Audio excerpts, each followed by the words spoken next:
Professor Micheal with us here today at the virtual GI event. I'll just take a couple of minutes to introduce Professor Micheal, who holds a position of Senior Lecturer in the UQ Business School, Business Information, University of Queensland, and is a Program Leader for the Master of Commerce program. Micheal has more than 15 years of industry experience as a Director in IS Consulting Practice with public, private, and community sector organizations.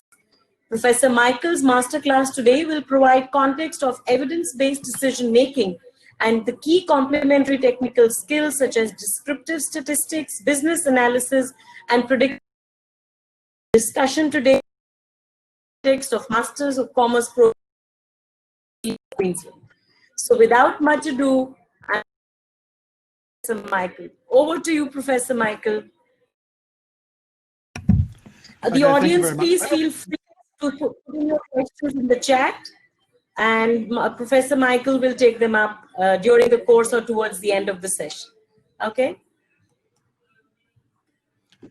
Over to you, Prof. Okay. You should be able to see my slides. Is that correct? You can see my slides, I hope. Now, okay. Informed business decision making. So this is all about a bit of a context around this Master of Commerce program at University of Queensland. And it's giving, trying to stitch together the three main majors that we have in our Master of Commerce. So I'll talk about the Master of Commerce, but I'll also be talking pretty much about this informed business decision making. Now, we don't have a heck of a lot of time to go into this stuff. We have a 13-week course on advanced business analytics alone, but what I am looking for is to give you a bit of a grounder, a bit of a taster of some of the things that you would need to be thinking about, no matter where you go in future studies or future working life. And there's a few things that are going to come up during the course of our discussion. So I will make a point that that picture there that is up there, that picture is one I took on Wednesday. So this is exactly how the Great Court looks right now. So we have this Great Court in the middle of the university. It's very green, it's very sandstone. It's a lovely place to be. And the reason I went that far is because all of the food court was closed because we're between semesters at the moment. It's a long way, well, a fair way from where we are now. But I've used throughout the presentation some photos from my own library, and I'll talk about some of them along the way. If you see something that you want to ask about, what the heck is that thing, please feel free to put that in the chat, or put in the chat, I'm going to ask some questions along the way, and I'm going to ask you to put some questions in and some interaction that way, because that's the only way that I've got at the moment to interact with you. So that's the Great Court. It replaces the standard marketing one that we're supposed to use. Shh, don't tell anyone. Now, some of you may be wondering where in the heck in the world I am. So I am in the state of Queensland in Australia. I'm assuming everybody knows where the continent is. But when I was in India, people had a difficult time trying to figure out exactly where Brisbane was. So this is Brisbane down here. And for context, I think that distance from there to there is about 100 kilometres. And that is the local area. The distance from Brisbane to the border there is about 100 kilometres. To the very tip is, I think, over 2,000 kilometres. I have personally never been to the very tip. It's too darn far to go. And down south, we have Sydney and Melbourne.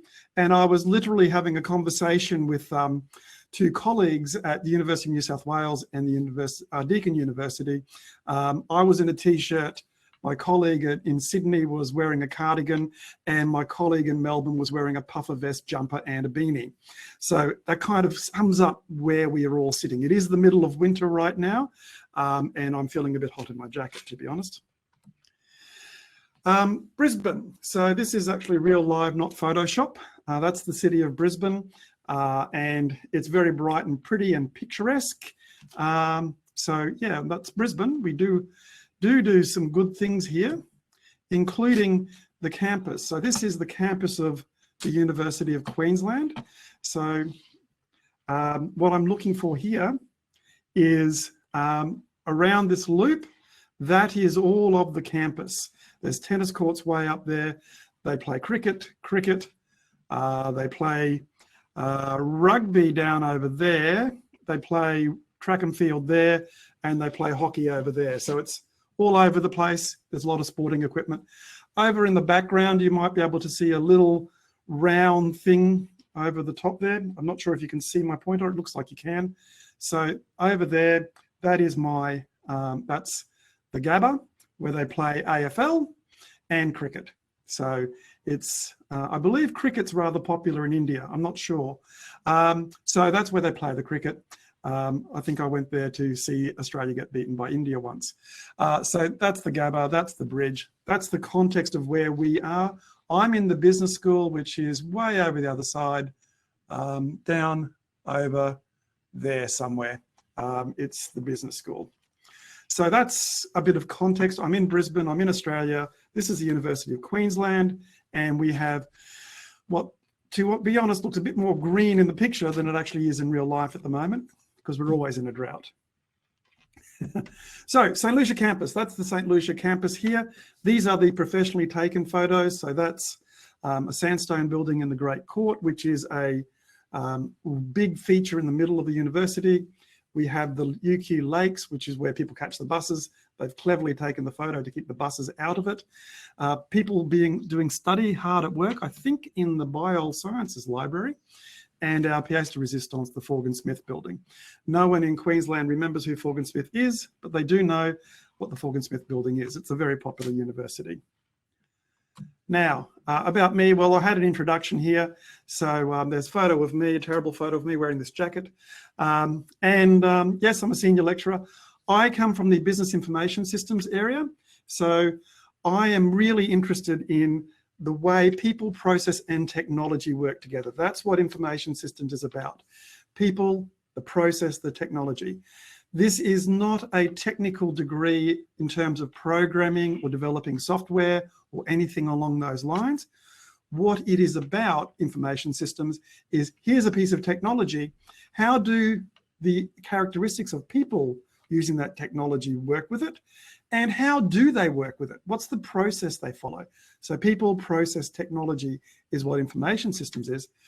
But I started out, for my sins, I started out as an accountant. Okay, so I'm actually a fellow of CPA Australia. I'm an accountant. I got a bit sick of doing bank recs and bank reconciliation statements, and I went off and qualified in the area of information systems. I did the degree before this degree, a Master's of Information Systems. That was back when you had to do a thesis, and now you do the Master of Commerce program. It doesn't require you to do a thesis. I have also done a lot of the third major in the degree, which is a finance section. I've done an awful lot of finance papers. I lecture into our MBA program, the Masters of Business Administration. I lecture into the IT for Business Value program. One thing to bear in mind is that when I was in India last year, everybody wanted to do the MBA program. But in Australia, MBA programs are the limited degrees. They're meant to take you from middle management up to upper management. That's kind of where they're looking for with MBAs. You'll never qualify as an accountant doing an MBA. You'll never do something really technical with information systems, certainly not in the MBAs from the top universities. You will do all the things. You'll do HR, you'll do accounting, you'll do finance, you'll do marketing, but you'll never go deeper than that. You'll just do one subject in the area. So in Australia and in a lot of places around the world, an MBA is a generalist degree. It doesn't really qualify you for membership of any professional organisation. I also lecture the Information Systems for Managers class, which is the introduction course that everybody in the Master of Commerce takes, because it's quite a well-rounded degree. People have to do that course, even if they're not interested in doing information systems. They at least have a grounding, and we torture them with Excel. I mean, they learn lots of good skills using Microsoft Excel and discover just how complicated working with Excel can be. I also do IS control, governance, and audit. That's also in the Master of Commerce and the Master of Business program. That's around information systems audit and governance of technology within the organisation. My research area is cyber governance, and it's technically information technology decision aids. around the assurance of information. So cyber governance is part of that bailiwick, part of that world. And I've put my Twitter and my LinkedIn connection there if anyone wants to connect up with me. These 4 photos are by 4 photos. The first one in the top left is my daughter doing rowing out at Wyaralong. So that's her sitting at the back of the boat yelling at everybody. She's made for that. The picture to the right of that is a whole bunch of cockatoos. We made the mistake of feeding cockatoos at our house, and consequently, they won't leave us alone. So yay for cockatoos. And bottom left is a photograph that I've always been taken with. That's the sporting field where they do the track and field, taken at dusk. I think I was walking back late after a lecture. We have lectures that go often till about 7 o'clock at night, but usually there's several choices students have to go to. And over here is my picture of the lakes.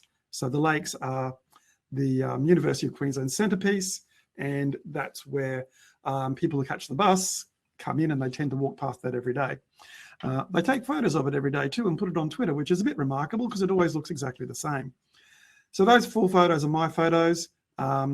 If you see a photo that you want to ask about, please put it in the chat.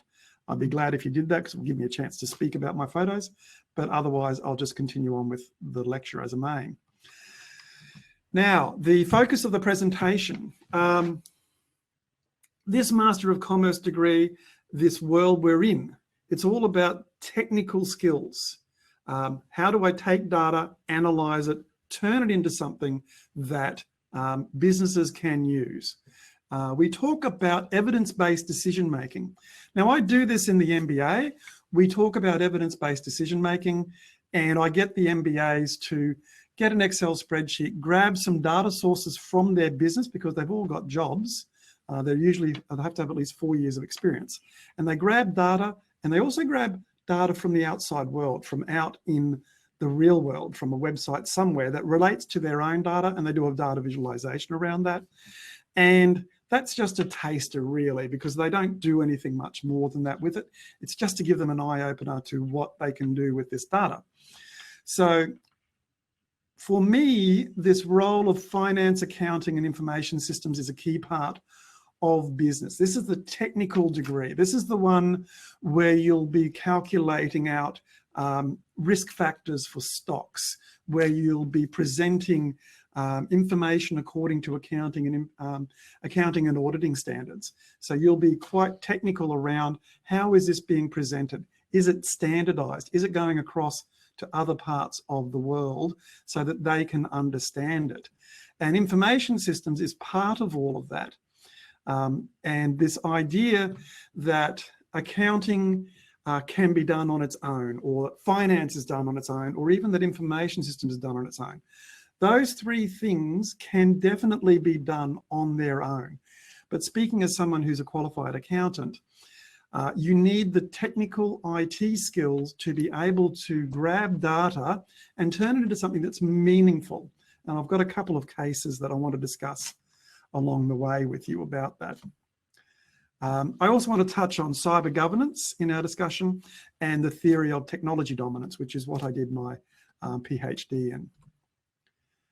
So there's our agenda. We're going to talk about this need for informed decision making. What are those technical skills? What do they look like? Where does information come from? How is it used? And then I want to talk some more around these 3 roles in business decision making. If anyone has any questions, now's a good time to ask them. But I'm going to keep moving because I'm not seeing anyone typing. The Vespa there, during our lockdown, we were able to go for bike rides, push bike rides, and I'm pretty sure that Vespa is still parked out near Kangaroo Point. Customs House, actually. The need for informed, okay, sorry, I'll speak more slowly. The need for informed decision making. We don't need to make too many decisions about motorbikes, but in terms of information, grappling with the world. So when we have a database, that database is a representation of the world, something we're interested in, some part of the world that we're interested in. Now, if I held a mirror up to the world, it would need to be a very big mirror. So here's my map of the world, and I'm looking at it and I'm saying all the information, everybody who was born, lived or died is in that globe. Every bit of writing is in that globe. That's too much information. There's too much information in the world for us to work with. Okay, we need to turn it into something that we can work with, that individuals are able to work with and turn into something they can make a decision about. So we build databases. These databases model certain parts of the world we're interested in. If I am an organization that sells coffee, I'm interested in how many cups of coffee, how many beans have I used in the day, how many hours did people work, right? That's what I'm interested in. There is a whole lot of information in the coffee shop that I'm probably not interested in, and therefore I wouldn't put it in the database, okay? So there's a lot of data out there. There are 44 zettabytes of data in existence at the moment. I've got my source down the bottom there. So 44 zettabytes, that's a lot of data. And more so, particularly when we think of that in terms of big data is about this velocity, variety, volume, and veracity. So velocity is how fast the data is coming in. So the data might be coming in very quickly. This is usually real-time live data, and there's lots of it. If we're talking about eBay, whenever you hover over something, eBay is recording data. When 1 million people are on eBay hovering over a link or looking at something they want to buy on eBay, that data is coming into eBay's data servers. That's the velocity. Then there is variety. So it could be photographs, videos, it could be pictures, it could be web pages, it could be books, all sorts of things. Big data needs it to be in variety, and there needs to be lots of it, hence volume. And veracity, that is one of the big problems with big data. Does it represent what it should do or what it seems to represent? So velocity, variety, volume, veracity, the 4 V's. We often talk about 3 V's, but I've added veracity there because IBM did that, and it seems to make sense to do the same thing. A zettabyte is, yeah, a lot. It's 1 million terabytes. It's 1 trillion gigabytes, and there are 44 of those in the world at the moment. And internet traffic was 2 zettabytes last year. So every photograph that was taken and put on Instagram, every video that was recorded, all of that adds up to 2 zettabytes. So every year we're adding to the store of data that's out there. If we printed the internet, that would require us to chop down 2% of the Amazon rainforest. And by the time we finish printing it, we'd probably need to change the printer cartridge. Obviously, there's data in that that's not all that useful. Pictures of people's food, cat videos. Cat videos are important, I'm sure, but frankly, this information may not be relevant to the decision that someone wants to make. But it might be relevant if that's your business, if that's what your business is into. That's a photograph of me outside the Hartley Teakle building, along with the great Yi Chung, who is a lecturer in the Master of Business program. So when I take this data and I use it and build up some scaffolding and I use it to make some right decisions or some wrong decisions, if I've got bad data or I've interpreted the data wrongly, I could make some really bad decisions. I could make some really good decisions. It's difficult to know. It's difficult to know whether I got the right decision or the wrong decision going on. So when I've got that data, I need to know what it means, where it came from, that's its provenance. Does it represent what I think it means? That's always a bit difficult. Does anyone know what those things are? I'd love to see someone put something in the chat relating to my actual presentation. Anyone know what those are or what continent they come from? The photograph is of Anzac Square. Those pieces of string have little knots in them. I'm not seeing anybody know what those are yet.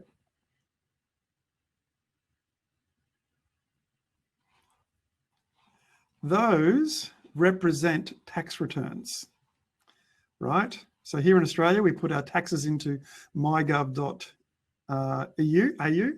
and when I put stuff in, it's registered in a database, it's recorded, my taxes are recorded, and off it goes. This is how your ancient Incan citizen recorded their taxes. The way the knots are put, the number of knots, the position on the string shows how many goats were paid over to the Inca emperor, and these are called quipu. Now, that is a representation of information, okay? That represents information that shows that you've paid your taxes, and it's your record of what you want to see. Now, of what you've paid to the Inca emperor, which, in case you're wondering, their fines for not paying taxes were pretty hefty. It's a model, a summary of the world. It represents how much I've paid in tax. I want it to be a valid record, and this is no different to what we do with databases. Accountants, I've got a typo there. I think that typo is older than my first child. We do use intelligent decision aids a lot. We have these tools that can help us look at all of this information in databases and turn them into something that is meaningful. So if I have a string of, 1, 2, 3, 10, 12, that is data, but it's absolutely of no use to me until I know what it represents. If I know that it's the number of units that I've got in stock, well, I've got a bit more understanding about it. So if I go back to my quipu, if I've got all of this information stored in there, I can grab that detail, put it onto my database, and I need someone to tell me that that means sheep or goats, or I've actually put my information in on time. We need accountants, finance and IS professionals to make sense of the mess of information that gets built up inside corporate systems. So the first thing that we want to see is information management, data cleansing. So when we are talking finance, accounting, IS, when we're talking about informed business decision making, where did that information come from? What does it actually mean? One of the things that I go back to is I used to work as a consultant, and I had a client, and this client had lots and lots of little databases that they had created. It was a government agency, and every time there was a bit of law passed in Parliament, they would record in that law and say, you must do these following 3 things. And every time they did that, this agency would make another database. And what that meant was every database was slightly different. So for example, you had one database that said people can be one of 3 ethnicities.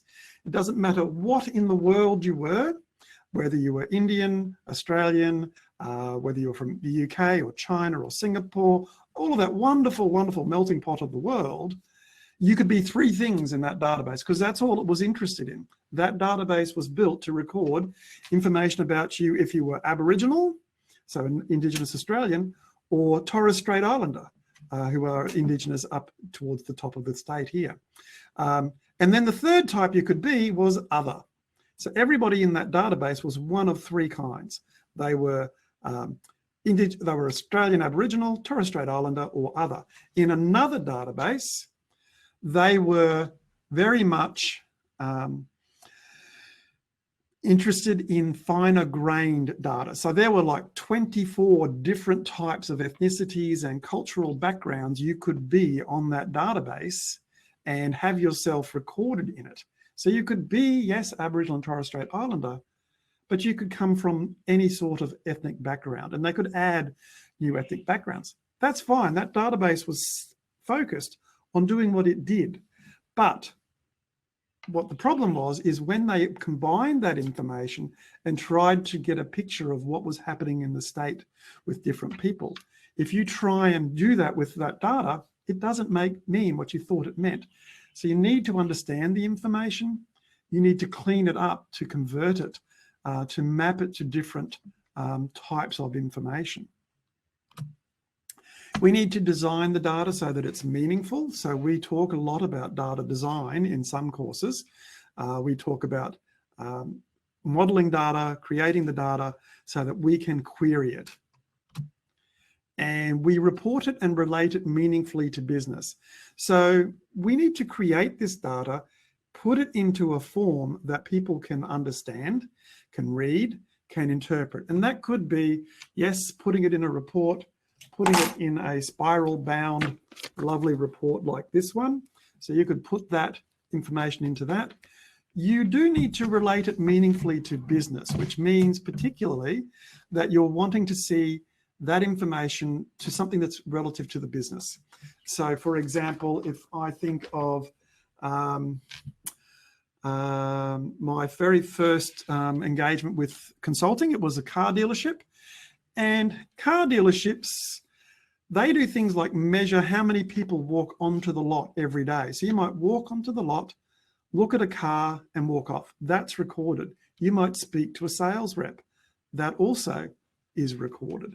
And those are lead indicators of the cars they're going to sell in the future. So that gives it context and meaning for the business. They monitor that kind of information and they look at it every day. We can build strong predictive models to identify the value of the business. We're thinking here that people walking onto the motor dealership yard are people that are wanting to go off and buy a car. And we can record that information, but then we might later use that information because we can end up with quite a big pool of info, and we can build models out of that to identify how much that business is actually worth. So for example, in finance, one of the things you do is, what is the value of this business that you want to go and buy? So if I want to go and buy the motor dealership from somebody, I need someone to give me an independent understanding of what that business is actually worth. So finance people use models to go through the business and look at it and work out what it's worth. And one thing they can do and do is look at this kind of information to extrapolate how much it's worth. What's the future value of customers? Has it dropped off in the past? Is it seasonal? Does it move with the time? So we can use this information to go for value of a business, identify that, and calculate out and advise, should you buy this or should you not? Or probably more realistically, how much should you be prepared to pay for that business? Now, we do talk about data science and or business analytics. Now, I'm sure that in my audience here, I've got people who are interested in data science and perhaps business analytics. Now, data science is kind of techo-geeko, right? It's very strong on building people up who are doing data, who are modeling data. They know how to do regression analysis, calculate statistics, do all that kind of thing. Business analytics is the flip side of that. They're not as strong necessarily on the data science, but they are good with the business side. They understand what these numbers might mean. So I'm seeing my numbers there. I don't know if I've got enough people to go too deeply into this, but I'm looking here at some puppies. Now, everybody hopefully likes puppies. If you don't like puppies, we can't be friends.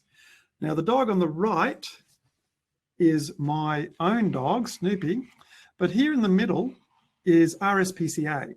Now, I did wave this book around earlier. In this book, we've got a bit of a case study around RSPCA, okay? So you could look at numbers. So I'm an editor of this book, sorry, I should point that out. Myself, Ken, and Asta. And so in that book, we talk about the system that they've built. Now, if you like puppy dogs, you want to know how good they are doing. So you could just go and grab lots of information, but to know what information to grab, what is the best information, you need a good, strong understanding of the business to make that worthwhile, to make that activity worthwhile. So what RSPCA do is they monitor all of the data that's coming into their business. Now that data could very well be the number of food deliveries we're getting. It could be the number of dogs that are in kennels. It could be the number of all sorts of staffing, okay? Now, the one thing that is the key performance indicator, because it's a lead indicator, it predicts what's going to happen in the future at this organisation, at RSPCA. The thing that they talk about is length of stay. Now, length of stay is how long has the dog been in this dog kennel. So what RSPCA does is they get stray dogs, they get dogs that are homeless, that don't have anywhere, any owner, or they might have been taken off people who are mistreating them. And what they do is they socialize the animal, they get it to a stage where it's a happy animal, if it was an unhappy one, and people can come along and adopt the dogs. Now, the longer the dog stays at the kennel, the worse it is for that animal. And they've tracked this over time. The longer the animal stays in the kennel, the worse it is for the dog. So what they do is they track length of stay. They track a whole lot of variables. And in fact, every day at about 6:03 a.m., every senior manager receives this length of stay figure. But they also get things like how much food is consumed, how much food is consumed per dog, how many hours of volunteers are they getting, because they've got lots of these kennels around the state, around 30, and they monitor that at a high level, and they can drill down and see what's going on in the bottom. But what we need is people who are very good at understanding what that business means. That's what this RSPCA system does. And there's a whole case study that wraps up around this. But the RSPCA uses that information. That's a lead indicator, and they can forward manage their animals. And they made themselves probably about 1/3 more effective in terms of their main mission to deliver and look after abandoned animals. And that's a very good thing. That's turned them around quite a lot in terms of their performance metrics. And it was by focusing on length of stay, which is a bad thing. You don't want the dog to be there too long, to turn that into something that was business worthy. That's the Grey Street Bridge, I think. We have a railway bridge that goes across the river, and that's what the Grey Street Bridge looks like. Now, for everybody that's at the early start of their career, this is a picture of me. No, I can't believe my chin was that pointy either. It's squared off a bit over the years, but that is definitely a picture of me in my first professional consulting career before I decided to go off and get a PhD and become a lecturer. So I've got very pointy chin and Harry Potter glasses. So it was in the 90s. We have lots of technology that's happened and changed over time. So back when I was at high school, these computers were computers that people used, okay? Steve Jobs bringing out Apple IIe, Bill Gates, computers that you could buy. The middle picture is a Furphy. That computer was never being used while I was in high school. That's in 1956. And I think it's got about 5 megabytes of disk space. That is a hard drive. And of course, there's a picture of me in this office here. So technology changes. It's moved all the time, and it's continuing to move, right? Not that long ago, doing what we're doing now was almost impossible. And it was something that could end up in cases all over the world for collaborating across international lines. I remember distinctly when I did my undergraduate degree that this was something, talking to someone across the country or even across the city was just not possible.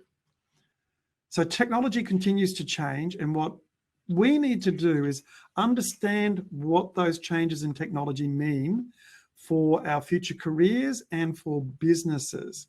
So this clip here is from the professional services in the World Economic Forum, and it's really showing that there's an emergence and a decline, what things are increasing and what things are declining. Now, some of these things that are in decline over on the right-hand side, accounting, bookkeeping, payroll clerks, accountants and auditors, telemarketers, these are things that are not considered to be kind of careers of the future. On the left, those are our emerging ones: data analysts and scientists, process automation specialists, information technology services, digital transformation. Now, one would argue that some of those careers that are on the right in the decline side of things, those careers are moving into the emerging side. And that's okay. They're moving into emerging, and as they do that, they transform, they become something somewhat different. But the main idea here is that rather than focusing on data transactional maintenance, accounting, bookkeeping, payroll clerks, all of that grunty hard work with data, it's more about, on the left-hand side, in the emerging side, things that are about transforming that data into something that is meaningful, turning it into something that allows me to make decisions, informed decisions, well-informed decisions that make predictions about the future based on what we've learned about the past. So we have in here particularly, regulatory and government associate professionals. We have people who are taking this data and using it to develop policy into the future. How much exports have we got going on? How much has COVID cost a particular economy? What if we do this? What if we do that? Forward policy planning. So that professional services is definitely kicking along. Unfortunately, lots of organisations have terrible data quality. So this research paper here, Nagel, Redman and Salmon, talks about data quality. And what they did was they did a survey of all of these companies at the top end, the executives, and those executives were asked, what does your data need to be like for it to be something that you can use in your business to make decisions? And they came up with some criteria. And then what these researchers did, they went into the organisation and checked the data that they had and discovered that only 3% of departments had this range of 97 or more correct records. Up until that stage, their records are very poorly done. And this is a real problem because we often have systems where people create data and their purpose is to get the transaction done, record the sale, record the hiring policy, record the interaction with the customer. And if it's not recorded particularly well, it's because they feel that to get this transaction done, this is what I needed to do. But if I want to make decisions, I need to have better quality data. Often it's redundant, inconsistent data. So those multiple systems with different data in them before. Errors when you're typing in someone's name. So if you type in my name, and if you type my name in like this,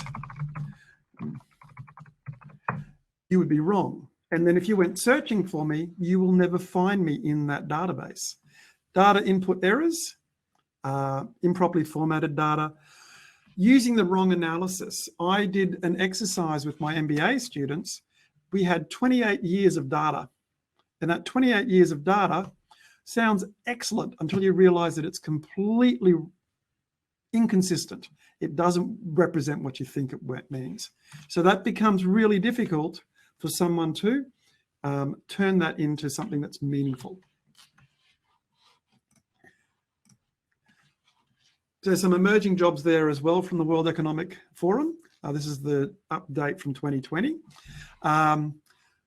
Artificial intelligence specialist, data engineer, big data developer, data analysts, the skills, data science, data storage, artificial intelligence again, digital literacy, computer networking. There's a lot of, in this data and AI space at least, data focused type professions that are coming into focus there.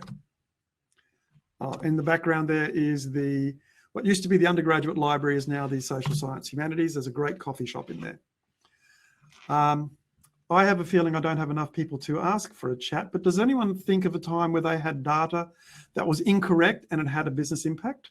So someone's had data and it was just plain wrong and it changed the business or it worked badly. I'll tell an anecdote about my experience, and if someone has one, I'd love them to share it in the chat. I did a consulting job with a large government agency, and this government agency had an information system, and there were 28 people who all received information from this one system, and it went through 28 people's hands all the way from when it was created to when it got to this person at the end. And the person at the end, their responsibility was to take that data and work out their community service obligation. They were a government agency, once again, that had a responsibility to provide services to the state, and they also had a responsibility to be profitable. Because they weren't profitable because they couldn't charge enough for their services. So the government would top them up. They would pay the organisation money to go from being unprofitable to profitable. And that was called this community service obligation. It was calculated on the basis of how much money have you made to turn this into a viable business, and they'd pay the gap. Unfortunately, we have a GST inclusive system in this country. So we have consumption tax, 10% gets added. At the beginning of the trail, it had GST added to it, and that went all the way through. But the person at the end thought it was GST exclusive. 10% of their revenue was gone. They weren't billing for that.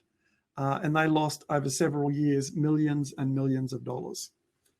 So if you don't understand the system, if the data is incorrect, if people build systems around it, and in this case, you're too far away from the data that you've created, that can really affect the business. This one was about $15 million a year, just because someone was making a bad decision. Those are my MBA graduates from 3 years ago. So some of them look like they've had a too good a time. Now, where does information come from and how was it used? The photo is the family farm up on the scenic rim. That was a very steep hill. I had to climb it. Where does that information come from? We get it from lots of places around here. If I drive to the shopping town, my car is recorded when it goes into the shopping town. If I wear a Fitbit and I wave my hand in the air, I can pretend to my wife that I've done a lot of exercise today. If I have a heart monitor on that, I can see where my heart monitor has gone. I think that might be mine. I'm hoping my heart didn't stop here. I'm hoping I took it off to have a shower. Not quite sure. But we know that that data is being recorded, that Fitbit has your health information. And if I go through a toll road, we have sensors in the cars and that gets recorded. So no matter where I go, I know where I've been, and so does my wife. Pokemon Go was very popular a few years ago, and we can also compare Pokemon Go, which is the dark line, to Tinder, which is a very static line. Now, I don't know about you, but I kind of thought that Tinder would do a bit better on that score, but it doesn't. Pokemon Go, people racing around the streets, installing Pokemon Go. This was when it was installed around 2016. Obviously, it's fallen away since then. But all of that is new data. Where you catch Pokemon, that's new data. I won't talk about the kind of data you capture with Tinder, but there's lots of data being captured everywhere you go. This is when I went for a ride on my motorbike. I went from my home to Tent World, to Marburg, to, oh dear, I fell off at Glamorgan Vale. So that is encapsulated forever in Google. I can see that I had to go to my brother-in-law's place and get an angry wife to come and pick me up. It was not a good day, but it's recorded in Google Maps and we can analyze that and turn that into something. Understand what the data means, what's its provenance. I'm looking here at cyber governance in particular. If I've got data in a database, I want to know that it actually represents what it means, that no one has tampered with it, no one's changed it. That's what I'm looking for. From a cyber governance perspective, an organization is cutting down, capturing up its information and turning it into something that people can access and it can talk about. Understand the semantics of the data. What does it mean? Did it always mean that? When new versions of the software come out, sometimes they add data and you might be looking at it saying, oh, suddenly all these people moved into holiday homes. That might just be because at that point in time, there was a new capability added to the system. So semantics of the data, you might need to understand what that data means.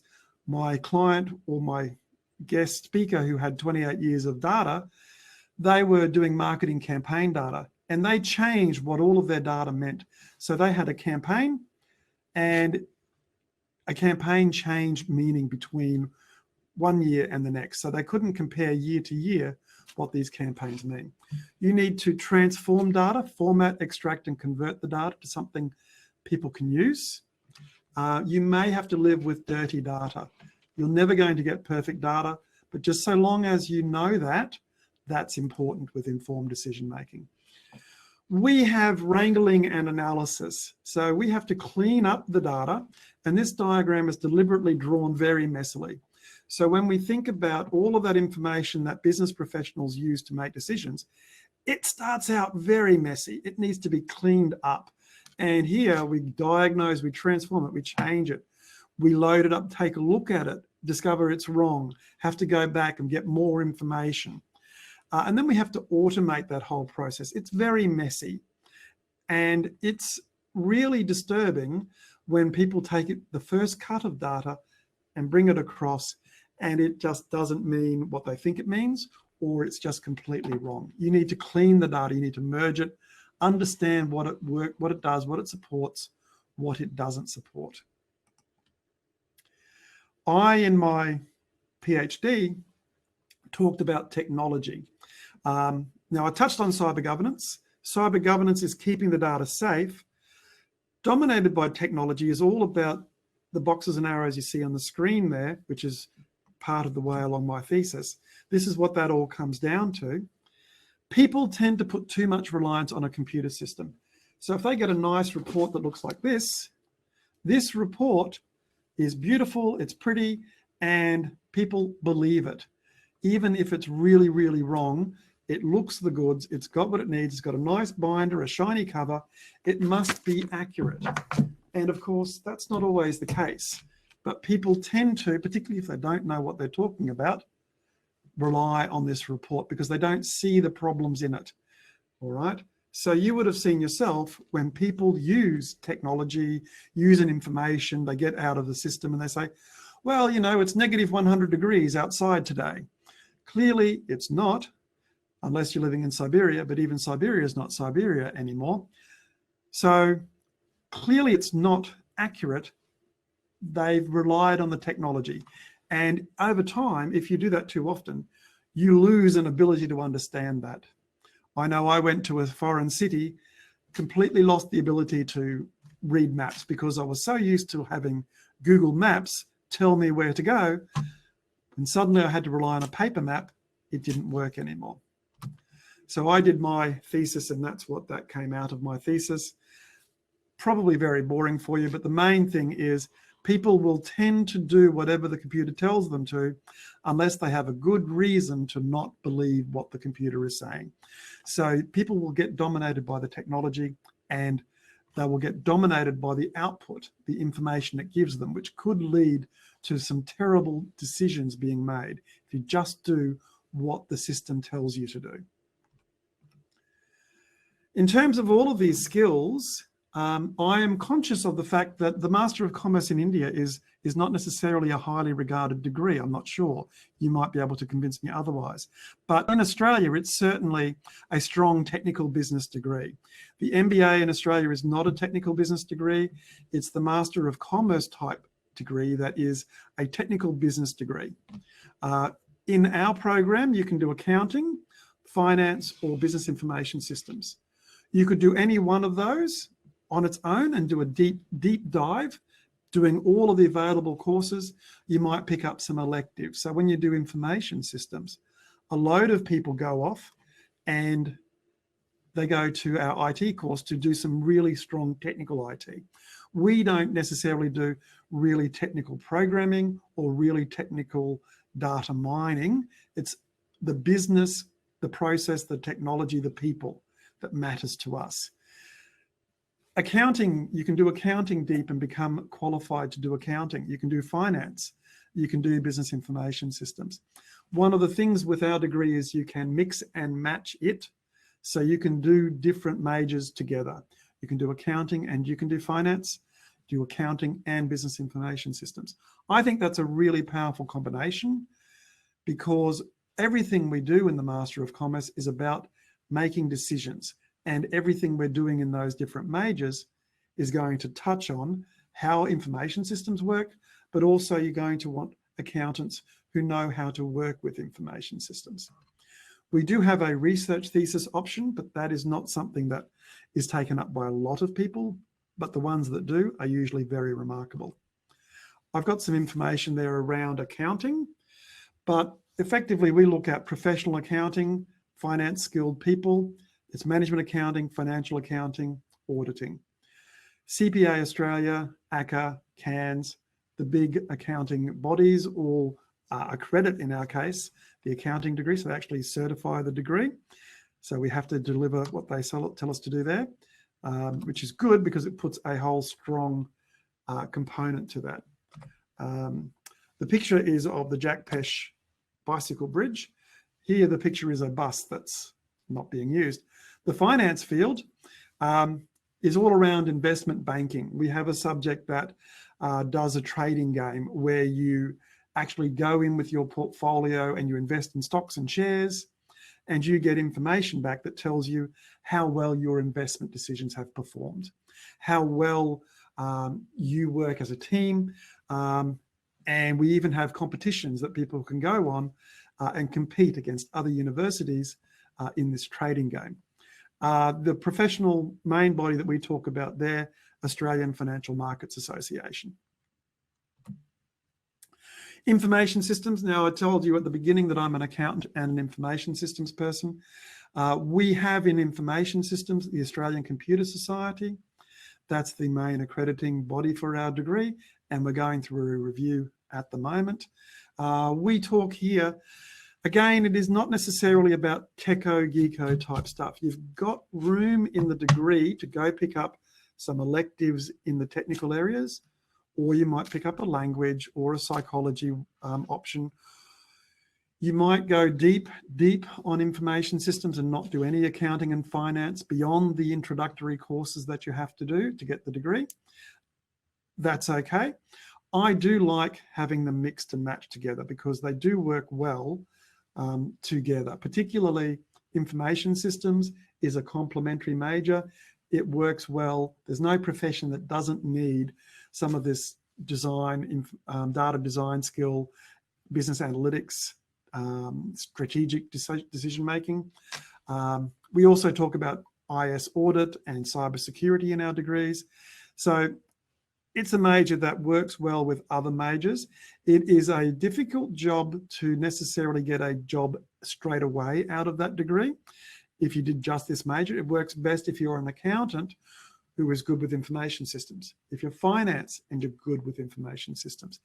If you want to do information systems on its own, it's a good opportunity to brand yourself and go out there and go to employers and say, this is me, this is what I do.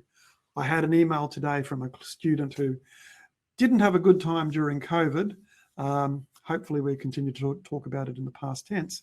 But she's, yes, it is live, Simrita, and hello. Information systems is all about information, turning it into something that people can talk about, discuss, and turn that into something that people can make decisions on. If you want to ask a question, I'm happy to answer it, apart from, is it live? Practical skills, those are some of the tools that we talk about. RapidMiner, Xero, ClickView, ACL, MYOB. We do SQL. So these are not technical, techo, geeko, programming ones. We do Python, but that's from a business analytics perspective. So that works well. Okay, chartered accountant. What course can you go for? This would be one you could go for, but you'd have to, at the moment, you would have to pick one of the other majors because we don't want accountants studying accountant if they're qualified accountants. You could do for University of Queensland this degree, Master of Commerce or Master of Business. Don't know anything about the UK. We bring in people into our degree. So Ernst & Young, Telstra, the Australian Telstra organisation, telecommunications, SAP, PwC, Cardno, Allianz, KPMG. I brought Telstra, EY, and a government department into my class this semester just gone. That's a screenshot because we had to do it all by remote. So that's me in this room drinking coffee. Thank you very much, Kevin, for taking that photo. We bring people into the classroom. This is the Chief Information Officer of the RBA, so Gayan. So Gayan actually did this degree early on.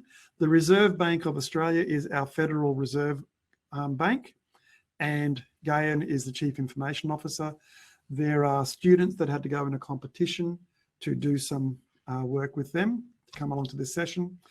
And this is my last slide. I do a technology and business presentation, and this is Raj, Eleanor, and Paul, who all did a presentation for me around their technology and business and what their experiences were. They were very different. Raj is an engineer. Eleanor is now Chief Digital Technology Officer. She's very much a marketing person originally, but switched across to information systems. Paul is an accountant who switched across to information systems as well. So we talk about career options and bring those people in. I thought I'd finish on the picture of the campus once again. Got a couple of minutes for questions, so I'm happy to answer any questions if people have. I can see Simrita's question has been answered there. I really like the Master of Commerce degree. It provides a basis for decision making. That's its core thing. That's what finance, accounting, and information systems is about. It is about transcribing and transferring information, transforming it into something that someone can use to make a decision. That is why it exists. That's what these people do. And it's important that we have people who know the technology, know the business, and can create stuff, information that people can use. Very happy to take any questions. I know I put my email up there, and I can do a ton of Twitter or LinkedIn interactions. I can only talk to Simrita's question around University of Queensland. I don't know much about our scholarships at all anyway, but I'm sure that if you go to the Expo tabs, you'll get some better information. Has anyone got any questions that I might be able to answer? I'm going to stop sharing. Actually, now what I'll do, I'll go back to the title slide. So if you wanted to see me on Twitter, you can. You may not be. I don't know. I lecture into the program. I don't know much about the scholarships. I'm sure there are people, though, in the Expo side who can. Ethics in data, yeah, we do that all the time. We definitely cover ethics in data gathering. Australia has a data privacy regime. We cover that in my course, in the introductory course. We cover that. I'm covering the Master of Commerce. Thank you. We talk about data privacy and data ethics in business analytics as well. And we do that in information retrieval, which is a database subject. So we talk about ethics. We talk about what to do with it. And there's a few, one of the things I say is Queensland is, Australia has this data privacy regime that is probably middle of the road. Europe has a really strong data privacy regime. The US has a less strong one. We have one in the middle. Probably the trend is to go more to Europe. So we would talk about what that might mean for businesses, because you gather data today, that might be legal, it might be illegal into the future. I don't know if that answered your question, Tapabata. I'm probably mangling that with my Australian accent, so I'm very sorry for that. So yes, this is the Great Court and our GO8. I do remember talking to someone from the University of Milan and saying how excellent our Great Court was. And they said, wow, it's really nice. How old is it? I said, 70 years. And she said, yes, ours is very similar. It's from the 13th century. So this was built in, actually, I don't even think it's not even 70 years. It wasn't finished until the 1950s. But it looks old and clean. Happy to talk about data gathering ethics a million times over. But probably no one wants to hear that. Thank you. Oh, you can understand the Aussie accent all right. Sometimes I don't know that I can. Although I can speak about Tiranas and engine blocks. So there's a lot of data that's in there. I've talked about a fair bunch of ground there. Talked about some of the psychological impacts. We talk about finance, accounting, information systems in the Master of Commerce. We do have a degree, the Master of Business, that you can pick up majors in the commerce, the information systems one. So if someone wants to do a Master of Business, they can do an HR degree, for instance, and pick up information systems. But you're sitting in a mixed group of Master of Commerce, Master of Business. If you want to do finance and accounting or accounting, you can't do that in the Master of Business. This is for the Master of Commerce, our very strong technical degree.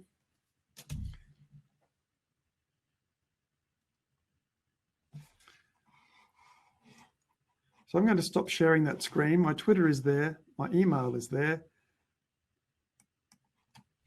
What I'm wondering is if there are any final questions.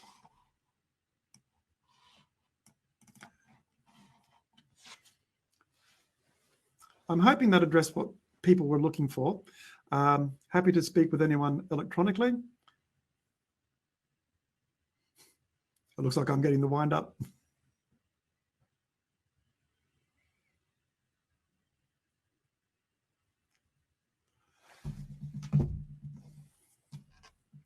So I'll thank you all very much for your attention, and I'll clap myself out. Thank you, sir. Thank you very much for your time, Prof.